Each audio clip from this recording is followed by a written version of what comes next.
Hey guys, today we're soloing Wailing Caverns on a level 26 enhancement Shaman. I had to do this run over a couple of days as I was having such bad internet issues, which you'll definitely see some of.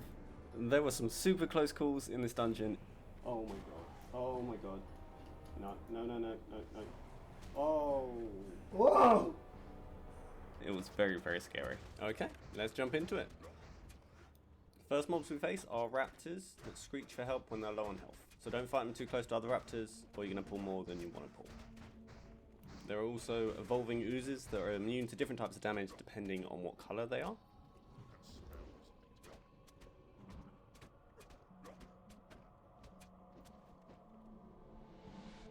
So here I'm fighting this raptor and I disconnect. And then when I finally log back in, I've got 10% health and I'm fighting the first boss. So that was pretty scary. She casts Thorns and Heal. I think she also casts Sleep if you're not alone in the dungeon, like if you've got a pet or something.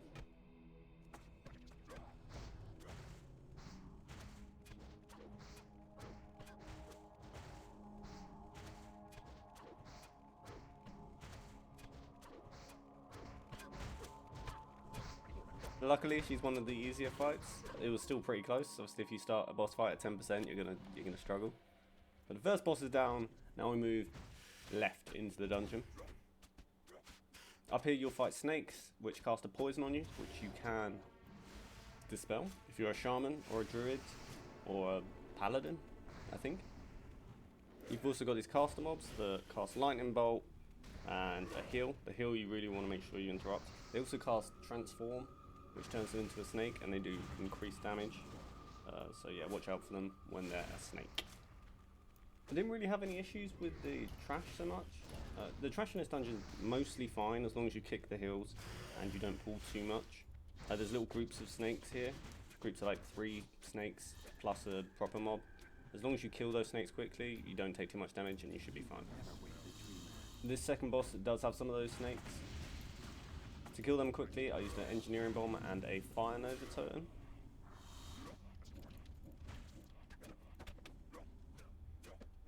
After that, again, he turns into a big snake.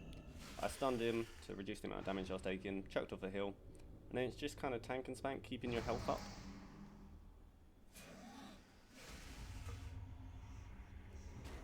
And that's about it for that boss. These first 3 bosses are quite easy, but the later ones are really sketchy. Crash comes under the heading of an easy boss. He doesn't really do anything. You just hit him, heal yourself, don't die. There is so much trash around here that can pull more trash, and if you're not careful, like your totems, if you leave a totem out there, that will just grab another mob. So you really need to be careful of the patrolling mobs, because you can accidentally pull 4, 5 mobs easily here.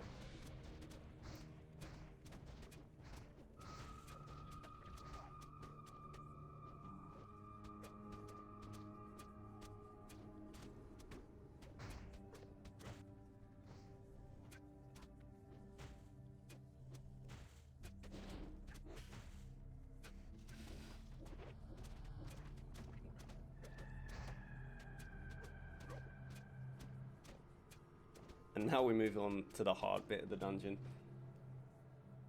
When you pull this boss, you actually pull 3 mobs, so I'm trying to kite the kill target away from the other 2 mobs so they don't all heal each other.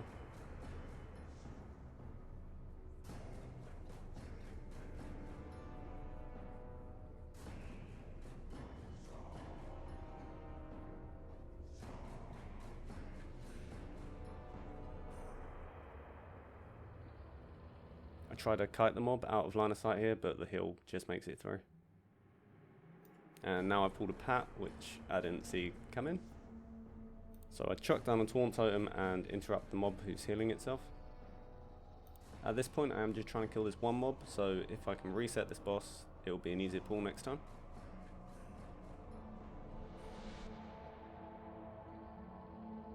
Right here I go for a heal, which I didn't really need. Panic mode definitely starting to set in a little bit. Chuck down another slowing totem just to create a little bit of space. Now what I'm hoping here is that I go around this corner and somehow none of those mobs on the left pull. That doesn't happen. Taunt totem, slow totem. Definitely looking for a way out now.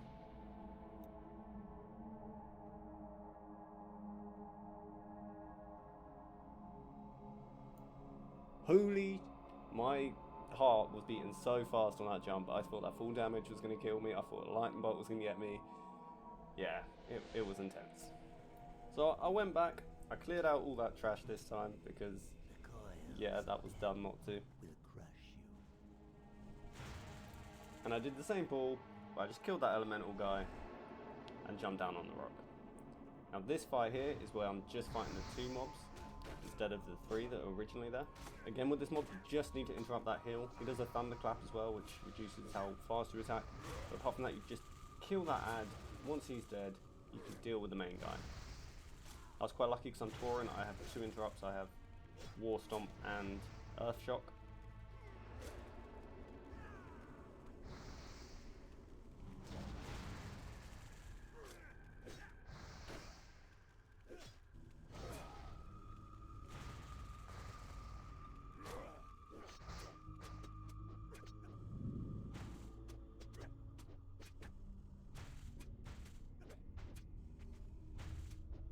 So that is another boss down.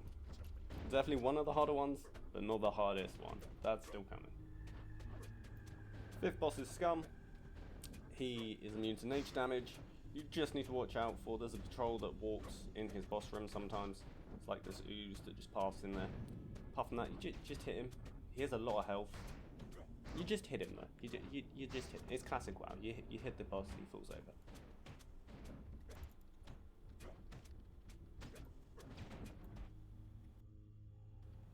As you saw from like the previous clip or the clip before that, skipping mobs isn't a good idea in case you need to run out, but it's so much quicker. It's so much quicker. So you can skip lots of mobs here. I mean, it's quicker until you die, and then you have to level up to level 26 again. But it's quicker. It's quicker.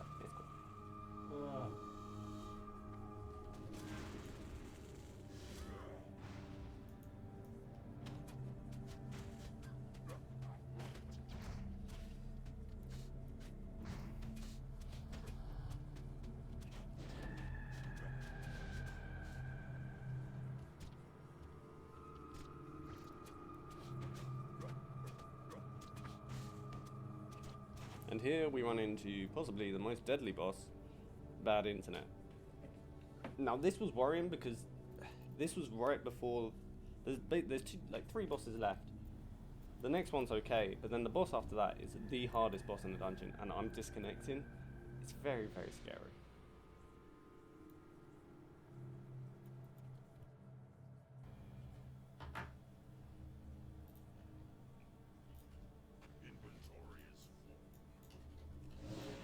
This boss, not too hard. Again, I mean, interrupt his heal. It's the same as every other boss in this dungeon. You gotta interrupt that heal. Apart from that, he's fine. Doesn't hit that hard. Bing bong bang. He's dead. Now we're on to the hardest boss in the dungeon by far. Verdan the Everliving. This boss casts, I think it's called Grasping Roots. It's basically a root holds you in place for a while. My plan for him going in was kite him as much as possible with Earth Binding Totem and Frost Shock. Keep some distance where I can, chuck in heals where I can, and just try and weather the storm, because this guy hits like a truck. I mean, it's like nothing else in the dungeon. He hits so hard. For this boss, I'm just gonna let you hear the live audio. It was very scary, very messy.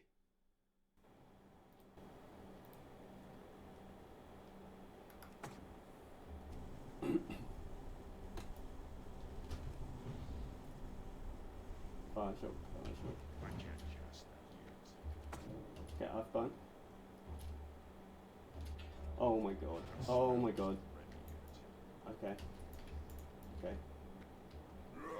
Gonna bring him back up towards totems.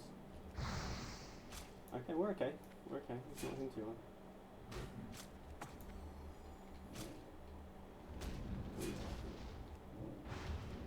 He's immune to stun. He's immune to stun as well.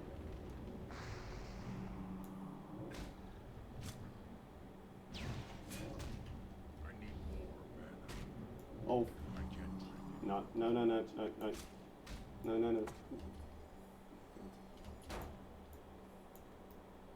There's a hole. Oh. No. Holy. Whoa. Woo. Oh my god. Oh my god. Oh, holy. Yeah, turns out he's immune to slow, immune to stun. I don't know why I thought I could slow him and stun him. I have like a false memory of kiting him sometime, I think. I don't know. But yeah, he's immune to all that stuff. I didn't try again. My heart was beating too much. I was just done. I was like, I've made it out. That's the important thing. Like without world buffs, without pots, without stuff like that, I don't think it's possible. Maybe it is with target dummies and stuff like that. Maybe it can be done. Stay tuned to the channel for the season of Discovery that's coming out in a few weeks. We'll be getting up to all kinds of silly shenanigans just like we did today. Don't forget to hit that subscribe button down below. Thank you. I'll see you next time. Bye.